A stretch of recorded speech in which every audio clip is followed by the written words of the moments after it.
திருப்பலி முன்னுரை. இறைமகன் இயேசு பேதுருவின் படகில் மட்டுமல்ல, நமது வாழ்க்கை படகிலும் நம்மாடு பயணிக்க விரும்புகின்றார் என்பதை தியானிக்க இன்றைய திருப்பலி வழி இறைவன் நம்மை அழைக்கின்றார். இயேசுவுடன் இணைந்து பணி செய்ய தன் படகை மட்டுமல்ல, வாழ்வாதாரத்தையும் தொழிலையும் உறவுகளையும் நட்புகளையும் புறந்தள்ளி தன் வாழ்வை அர்ப்பணிக்கிறார். ஆழத்தில் வலை போட்டு அவருக்கு கீழ்ப்படிந்தது மற்றவற்றை விட இயேசு மட்டும் தேவை என்பதன் வெளிப்பாடு. நாமும் இயேசுவின் வார்த்தையிலும் வல்லமையிலும் நம்பிக்கை வைக்க அழைக்கப்படுகிறோம். வலை கிழியும் அளவுக்கு மீன் கிடைத்த அற்புதம் அவரை இன்னும் பணி வாழ்விற்கு தயாரித்தது. ஆண்டவரே, நான் பாவி என்ற வார்த்தைகள் கடவுளின் ஆற்றல் தனக்குள் நிரம்பியவுடன் தன்னிலை உணர்ந்து இயேசுவின் தெய்வீகத்தால் தொடப்பட்டு ஆண்டவரே என்று அறிக்கையிடுகிறார். ஆம், பாவத்தின் பயனாக பிரிந்து கிடக்கும் மக்களை இயேசு என்ற ஆலயத்தில் ஒருங்கிணைக்கும் பணியை இயேசு பேதுருவுக்கு அளிக்கிறார். இயேசுவோடு இணைந்து இறை பணியாற்ற விழையும் நாம் இவ்வுலக சொத்து சுகங்களையும் தனிப்பட்ட ஆளுமைகளையும் அகற்றிவிட்டு அன்பர் இயேசுவை மட்டும் சார்ந்து வாழ்ந்திடும் வரம் வேண்டி இன்றைய திருப்பலியில் இணைந்து ஜெபிப்போம். முதல் வாசக முன்னுரை. இன்றைய முதல் வாசகம் திருக்காட்சியாளர் எசாயா நூலிலிருந்து எடுக்கப்பட்டுள்ளது. கடவுளின் ஆற்றலையும் பரிசுத்தத்தையும் அளவிட முடியாத வல்லமையையும் மகத்துவத்தையும் கண்ட இறைவாக்கினர் எசாயா தன்னிலை அறிந்து மனமாற்றம் பெற துடிக்கிறார். அழைக்கப்பட்டவர்களும் இறைமக்களும் பணி வாழ்வில் புதுப்பிக்கப்பட வேண்டியதன் அவசியத்தை இத்திருக்காட்சி வலியுறுத்துகிறது. கடவுளின் அன்பு நம் தடுமாற்றங்களை பொருட்படுத்துவதில்லை, மனமாற்றத்தை மட்டுமே விரும்பும் இறைவனின் உள்ளம்.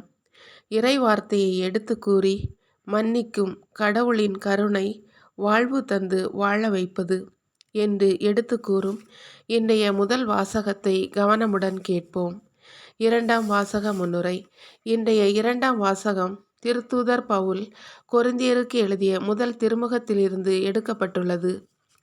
இயேசு இறந்து உயிருடன் எழுந்ததை நம்ப மறுத்த கொரிந்து நகர மக்களுக்கு விளக்கம் கொடுக்கும் விதமாக இன்றைய இரண்டாம் வாசகம் அமைந்துள்ளது. இறந்து உயிர்த்தெழுதல் என்பது உடல் மற்றும் ஆத்துமா உயிர்த்தெழுதலை குறிக்கிறது. உடலை விட ஆத்துமா உயிர்த்தெழுதல் உயர்ந்தது. எனவே உடலை விட ஆத்துமாவை பாவ கரைகளற்றதாக காத்து கொள்வது அவசியம். இயேசு தம் உடலாலும் உயிருடன் எழுப்பப்பட்டு அனைவருக்கும் காட்சி கொடுத்தது தந்தை கடவுளுக்கு மாட்சியாகவும் மணிமுடியாகவும் திகழ்கிறது.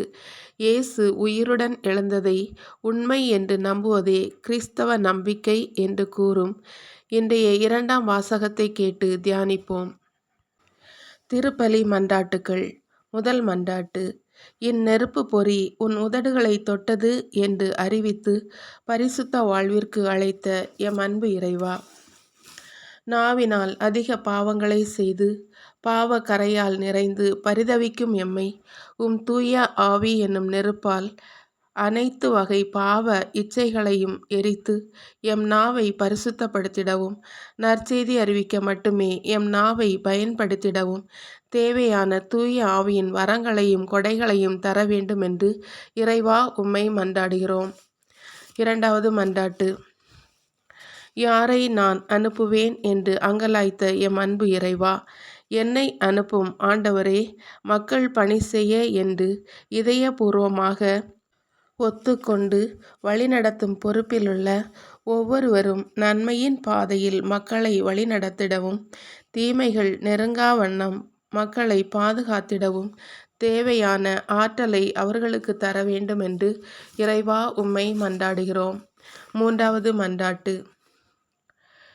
இதயத்தின் ஆழத்திற்குள் சென்று நன்மைத்தனங்களை வெளிக்கொணர எம்மை அழைத்த எம் அன்பு இறைவா, மேலோட்டமான பற்றற்ற வாழ்க்கையை களைந்துவிட்டு இறை நம்பிக்கையில் உறுதியுடனும் இறை வார்த்தையை கடைபிடிப்பதில் தெளிவுடனும் வாழ்ந்திடவும் இறை சாயலை இம்மண்ணில் பிரதிபலிக்கும் கடவுளின் அன்பு பிள்ளைகளாக எம்மை மாற்றிடவும் வேண்டுமென்று இறைவா உம்மை மன்றாடுகிறோம். 4வது மன்றாட்டு.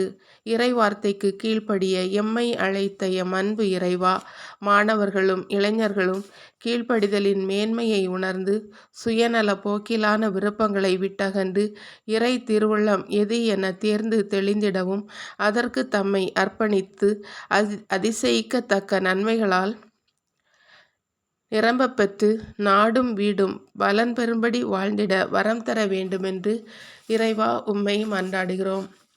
5வது மன்றாட்டு. மனிதர்களை பிடிப்பவர்களாக எம்மை மாற்றும் எம் அன்பு இறைவா, பாவ இயல்புடைய இறைமக்களாகிய நாங்கள் எம்மை ஆய்ந்தறிந்து மனமாற்றம் பெற்றிடவும், மனமாற்றம் பெற்ற நாங்கள் மனிதர்கள் அனைவரும் மனமாற்றம் பெற்று இயேசு வழியாக மீட்படைந்து மகிழ்ச்சியையும் மன அமைதியையும் பெற்றவர்களாய் அதை பகிர்ந்து வாழ்ந்திடும் வரம் தர வேண்டுமென்று இறைவா உம்மை மன்றாடுகிறோம்.